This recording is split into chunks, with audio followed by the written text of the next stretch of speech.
Welcome to the Plato Paradigm, a paradigm shift in reading Plato's dialogues. Episode 226, Lysis 213e to 214b. Lysis was so wrapped up in the conversation between Socrates and Menexenus that he involuntarily reacted to a question which Socrates had clearly directed at him rather than Menexenus, and Lysis blushed. Now, we can interpret the blush in a couple of ways. It's either that he's embarrassed at his involuntary outburst during what was supposed to be an eristic debate between Socrates and Menexenus, but there really wasn't any reason for Lysis to be embarrassed about that. Or, and this is more likely, that Lysis is embarrassed that he thinks something was wrong in the argument which showed that they couldn't be friends. That is, he and Menexenus couldn't be friends. Socrates, of course, doesn't tell his current audience that this is what Socrates wanted all along, that he would be talking to Lysis again, and he pretends that he just wants to give Menexenus a rest. But he does say that he's pleased that Lysis has become so engaged in the conversation, and it is a good thing. It does sound like Lysis is now invested in the conversation itself and is no longer thinking about playing a trick on Menexenus or embarrassing Menexenus. Lysis now wants to consider what friendship really is. Although everyone but Socrates appears to be confused now, we should understand that philia means friendship and love. Philos, the adjective, means someone loved. Philos, the noun, is a friend who may be loved or may love. And the prefix phil, as in philosophia, is active, meaning loving. With any luck, Socrates won't go over this subject again. Kai epon, o Lysi, alethemoi dokes legen hoti orthos hemes escopumen, uk an potehutos eplanometha. And I said, "Oh, Lysis, you seem to me to be saying true things that if we were examining correctly, we would not be wandering like this."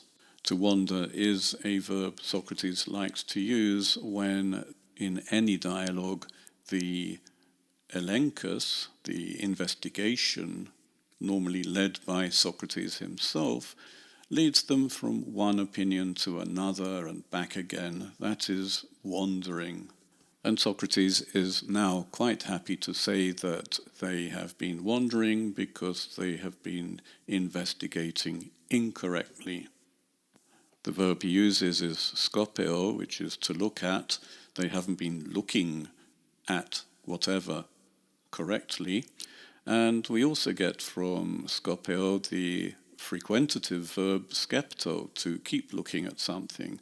And from skepto we get skeptikos, someone who keeps investigating, someone who keeps asking questions.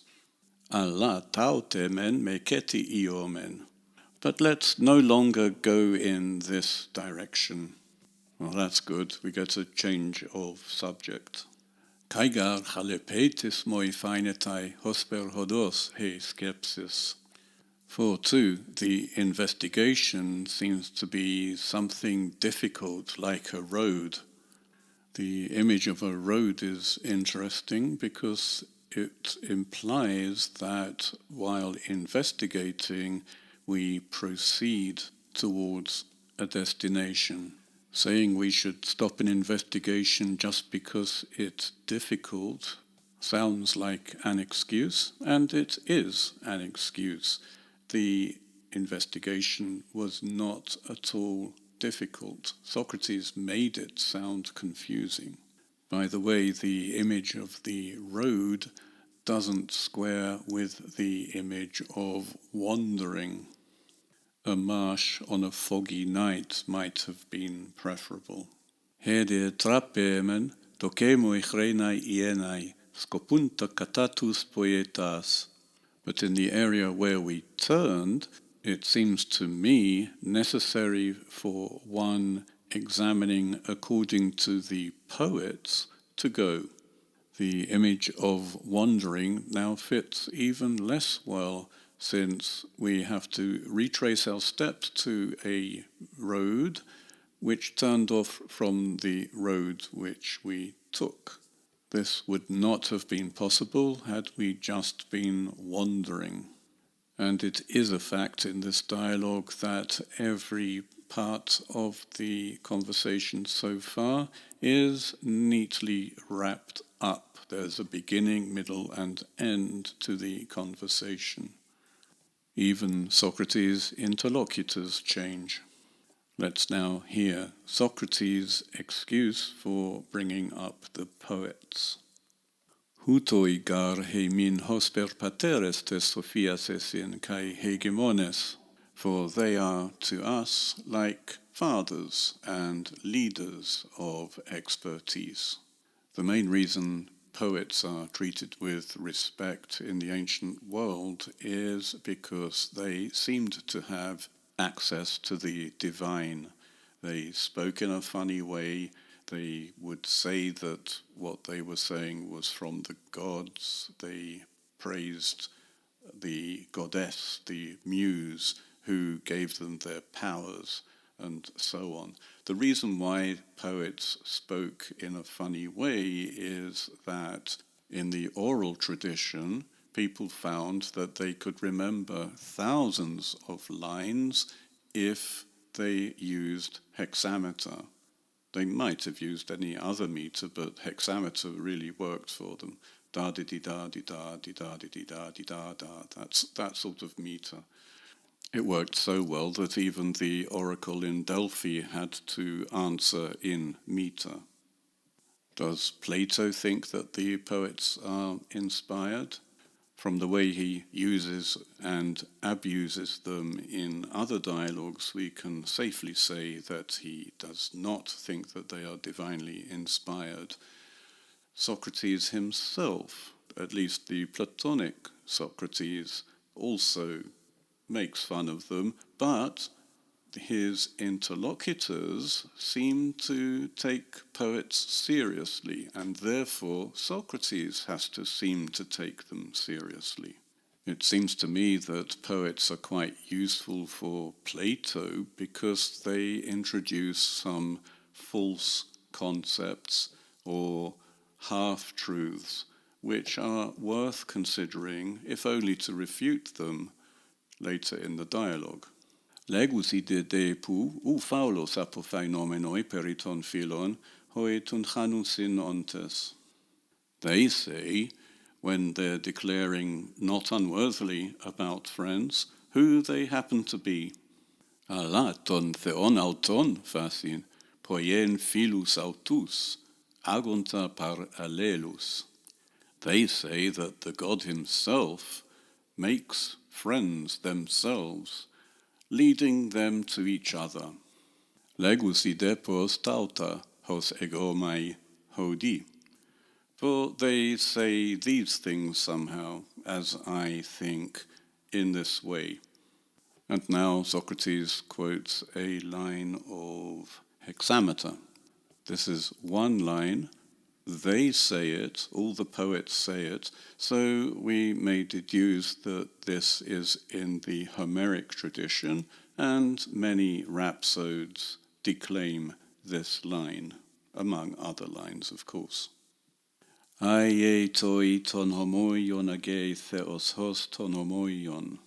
God always leads the similar to the similar person. We find this same concept in some accounts of physics, where similar things are drawn to similar things. But here we have the masculine singular. So a similar man is drawn by God to a similar man.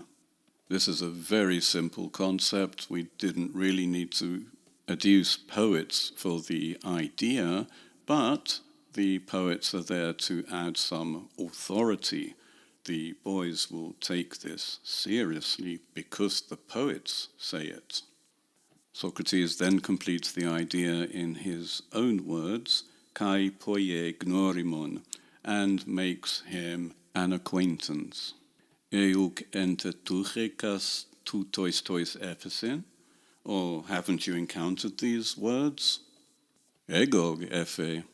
I have, he said. Lysis, this is. I have only encountered these words here, so I can't say whether the context for this line in somebody's poetry was significant in some way for our understanding of this dialogue. Sometimes we see that a line before or after the line quoted is significant, so that's unfortunate. Ukun kai toiston sophotaton sum gramasin entetuchekas tauta legusin, hoti to homoion to homoio ananke ae philon enai. So you've also encountered the compositions of the most expert. They say the same things, that the like is necessarily a friend always to the like. And this time the like or the similar is neuter. So here we are talking about physics rather than people. Isindepu hutoi hoi perifuseos te kai tu holu dialegomenoi kai graphontes. These, of course, are the ones conversing and writing about nature and the whole. Alethe efe leges. You say true things, he said. We should remember that Lysis is only 12 or 13, and for him to know such things, these are books by sophists and scientists, and were not intended for young boys. Then again, Lysis seems to be a very well-behaved aristocratic boy, and his parents may be pushing him to learn as much as possible, as soon as possible.